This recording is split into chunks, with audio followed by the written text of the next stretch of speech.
Welcome to our channel. Today we how to authenticate with Firebase Auth for Web3 onboarding, full guide step by step clearly.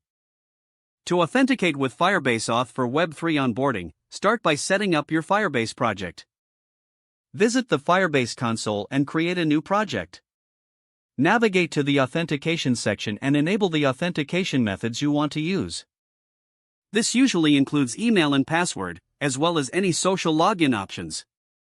Next, install the Firebase SDK in your web project. You can do this using npm or by including the script directly in your HTML. After installing the SDK, initialize Firebase in your JavaScript code.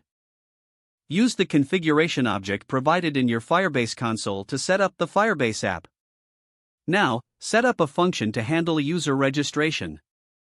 Collect user information such as email and password from your registration form. Utilize the Create User with Email and Password method provided by Firebase Auth. Make sure to include error handling for common issues like duplicate emails. Next, create a login function for users to authenticate. This function will use the Sign in with Email and Password method. Capture the email and password from the login form and pass them to this method.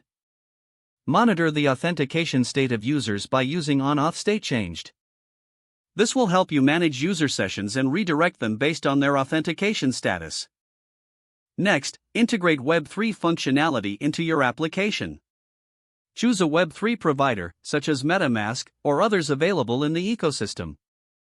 Prompt users to connect their wallets using Web3 API methods.